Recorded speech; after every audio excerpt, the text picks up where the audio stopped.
ওয়ালাইকুম গাইজ। আসলে এই কথাগুলো আসলে আমরা ছোটোখাটো খামারি, আমাদেরকেও বলে না, অনেকেই জানে না, যার জন্য হচ্ছে আপনার এই গরুদের পেট ফাঁপা রোগ, গা 3 দিনের জ্বর, খুরা রোগ এইগুলো হয়।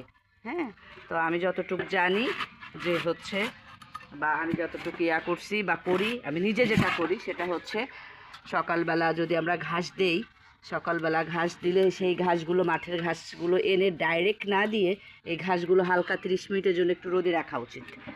হ্যাঁ, 30 মিনিটের জন্য আমি রোদে রাখছি, ঘাসগুলো রোদে রাখছি আমি 30 মিনিট রোদে রেখে তারপরে হচ্ছে ঘাসগুলো যদি কেটে দেয় তাহলে ঘাসগুলো নষ্ট কম করে। লম্বা লম্বা ঘাস তো কেটে না দিলে একটু অপচয় বেশি করে। তো এই ঘাসগুলো কেটে ছোট ছোট করে এই যে খড়ের সাথে মিক্সড করে, খড়ের সাথে যদি এভাবে মিক্সড করে গরু বাছুরকে দেওয়া হয় তাহলে হচ্ছে আপনার এরা নষ্টও কম করে, আর এটাতে আপনার গ্যাসের সম্ভাবনা থাকে না। জাগর কাটতে ওদের ভালো হয়। শুধু ঘাস যদি খাওয়ায়, শুধু ঘাস খাওয়ানো যায় কিন্তু এতে পেটের প্রবলেম হতে পারে, গ্যাস হতে পারে।